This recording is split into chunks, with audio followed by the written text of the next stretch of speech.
Good morning. I hope some I hope you're having a wonderful morning and are ready to learn all about crate training. I'm mostly going to talk about a puppy today, but please feel free to ask me questions about other dogs. Um, I think whether it's a puppy or you're bringing in an adult rescue dog or you have an adult dog that you feel you want to crate train, the concepts are pretty well the same. There's just a couple of things I change when I'm um, for the different types of dogs. And of course, always, every dog is different, and you always have to take that into consideration. So let me open questions to see if I see them. Okay, so I feel there are many reasons to crate train a dog. The biggest one in my eyes is teaching the dog self-control. What I mean by this is a dog that understands that what is outside the crate is not available. When a dog is in a crate, he is constantly obviously seeing his outside world. And every time, let's say, you drop food on the floor and he goes, oh, yeah, that's not available. Somebody runs by, let's say you have a puppy who chews people's pants and somebody runs by, they're going, oh, that's not available. So that skill of learning that's not available, that is the same skill that your dog has to understand to come when called. When you're asking a dog to come when called, that means he has to remove himself from the environment and come to you. That means unavailable. Walking well on leash. Walking well on leash is a constant practice of not being available. The dog's walking down the street, he sees a cat run by. For him not to pull, not to scream, not to lunge, he needs to understand that cat's not available. So I feel all this begins by training how to stay in a crate quietly. Um, Sometimes there'll be situations where the dog is incapable of staying in a crate, and that's okay. You have to work through those. You have to build that. With a puppy, for sure, you have to build all of that. But starting at the beginning in a nice, quiet house is going to still give you that skill. Without a doubt, it is much easier to start with a puppy or a brand new dog than to start with an adult dog that has already been in your house and acquired freedom. It is always easier to take freedom away or to give freedom than to take it away. So a dog who's crate trained, you can slowly start giving them freedom and they'll be appreciative of their freedom. They'll enjoy their freedom. But when you put them back in the crate, they're like, yeah, that's okay. A dog who's had all the freedom they wanted and now is crated is gonna complain like you would if you had your freedoms taken away. Look at us during social isolation, how we're all complaining and all we're being asked to do is sit on the couch. It's just what happens. Whenever there's a big change, you complain. The dog complains. That's a lot of what this crying and whining and screaming is.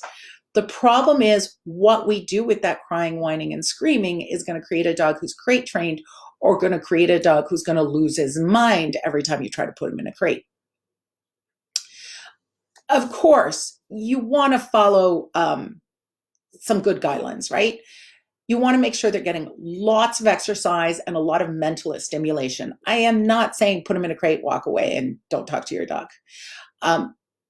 You want to give them stuff to do in the crate, a frozen Kong, meaty bones, quality rawhides.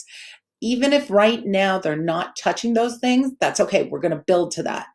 My goal is never to isolate the dog, though sometimes if the dog can't control himself in a situation, I will move the crate to a quieter room, but we'll get to that. My goal is not to isolate the dog. My dog is to teach him what is and isn't available. That means my crate or X pen with a puppy is in the center of my house. In my house, that would mean it's in the kitchen. When we're sleeping or when we're leaving the house, then I put him in a crate, or her this time. I put her in a crate because I don't trust her not to be able to get out of the X pen or not to try. Again, I never want her to figure out she can get out of an X pen because that leads to a dog who respects baby gates for the rest of their lives. Every time I put the dog in the crate, they're rewarded by a handful of kibble. With a puppy, I pick them up, I put them in the crate, and then I drop the kibble in front of them.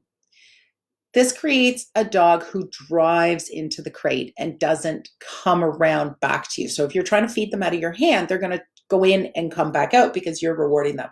But if you throw it in front of them, they will drive in. After a few days, I start putting them down. So by this time, before I start the next step, you should have a dog that as soon as you put them down, start snuffling around in front of them looking for their, usually I use kibble. For some dogs, you may have to go higher value like cheese or hot dogs or Benny Bullies or anything. After a few days, I start putting them down just outside the crate. So their front feet are basically just outside the lip of the crate or the X pen, and then I let them go. Now they've understood that going into the pen gets rewarded. So they usually just jump right in and you reward them. Slowly, this is how you start adding a little distance, a little distance. What I see a lot of my clients do is they stand next to the crate and they say crate, crate, crate, crate. And the dog stands there and looks at them. And they get more and more frustrated. And the dog gets more and more frustrated and then starts playing, well, you can't catch me. Here's what I feel is happening. The dog doesn't understand the word crate.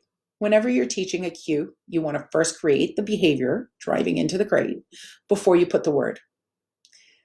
Being English-speaking people, we like to talk a lot. So we feel if you say the word often enough, the dog will understand the word. That's not how it works. In fact, the dog's like, you're putting all this pressure on me. You keep yelling crate. I don't know what it means. I'll just run away. And now you've got that dog that plays keep away every time you try to put it in the crate. I had a friend's dog who stayed with me for a week they told me, they're like, you have to catch him. He's really hard to catch. He's really hard to put in the crate. Within a week of putting him in, picking him up, putting him in, throwing the cookies in, he was driving into the crate from 5 feet away. Trust me, this little change makes a huge difference. I will include a video in the comments below of my 8-week-old border collie starting to build a little drive into her X-pen. It's very cute. So now there's coming out of the crate. So you want to wait till the dog is calm. Now I know everybody says, oh, I'm supposed to wait till the dog is quiet. Most of the time, I don't want just quiet. I want settled. Be careful in your dog is quiet, meaning they stop to inhale because they've been howling for an hour. And you're like, oh, that opens the door. You're not building that calm, settled. You're building the just keep barking. So you want to be careful that once you go into that, I'm going to wait till you're calm, you wait till they're calm. Now, if you have a puppy, if you think they need to go to the bathroom, that supersedes being quiet. If you think they need to go to the bathroom, you open the door, you pick them up, you take them out, you pee them, bring them back, put them back in. So house training always supersedes crate training. Your dog will eventually be house trained, and then you can work harder on crate training, but that's just how it goes. House training supersedes everything. So when I go to the door of my X-pen, and I'll include a video on this too. When I go to the door of my X-pen, I put my hand on the door and I wait for her to be calm. Right now, she's 8 weeks old. She can sit, she can stand. She just can't be jumping, barking, whining. When she's calm, I start to unlatch the X-pen. So far, we've been picking her up, so I'm just teaching her to come out. So before we were opening the door and just she's standing there or sitting there, and we'd scoop her up because she's a baby, and if I let her loose, who knows where she'll go. But now I'm teaching her to come out of the X-pen. So I give my cue, which is break, and I step back. I have been putting cookies on the floor for her because she's not sure about coming into my space right now. We're still working on that. So I just put cookies on the floor, and she's understanding when I say break to jump out of her pen. Then I reward her out of my hand because I also want to create the come to you as much as I want to create come out of the pen when I tell you. And if this keeps building, eventually they learn to stay in their X-pen or crate with the door open, and this eventually learns to staying on a bed. It all builds from the beginning crate training. I know some of your dogs are going to scream, and I realize how hard this is to listen to, but I also know the benefits far outweigh the drama. I was just reading today people saying how crates weren't needed, their dogs did fine without them. Oh, I've left my dog in the house. He's 8 months old. He's never done anything.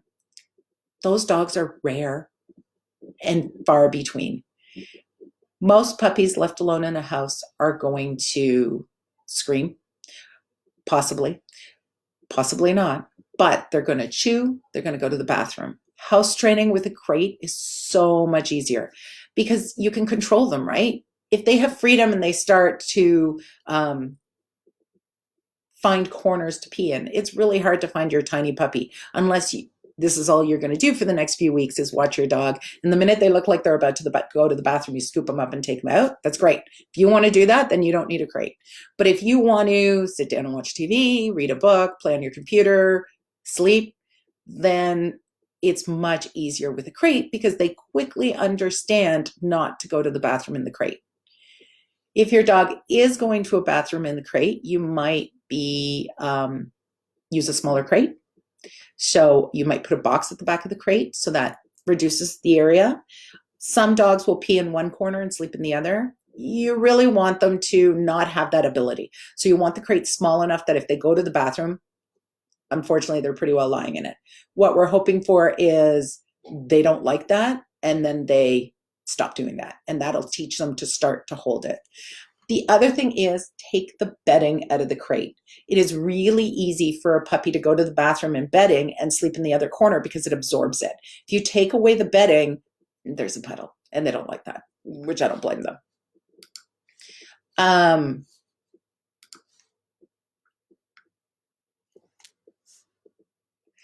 I also never want to put my dog in a situation where they're going to do something that's hard to forgive. So if my dog eats my couch, I'm going to have a hard time with that. I'm going to forever look at that couch and go, you ate my couch, or look at my dog. I don't want to come home thinking, what has my dog done today? If your dog's in a crate or in an X pen, that means they're much safer. You don't have to worry about them eating something, not just eating your stuff, but what if they eat something that could hurt them? Excuse me, or could cause an obstruction that's going to cost you a lot of money to fix. In a crate, they're safe. You know, you come home and you open the door and everybody's all good. My very first dog, I did crate. I crated him at night. We never crated during the day. And I remember how annoying it was. Every time you sat to watch TV, you were trying to keep an eye on him, but he'd wander away and he ate stuff. He ate my pair of my pants. He ate my pillows. He constantly ate stuff. Since then, I've learned my lesson and I manage my dogs much better. But now they have house freedom much earlier than that first dog. That first dog ate stuff for the first year and a half of his life.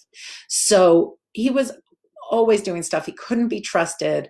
I was unpacking a box the other day, and this was over 20 years ago. I was unpacking a box with stuff for my wedding, and I found stuff he'd eaten.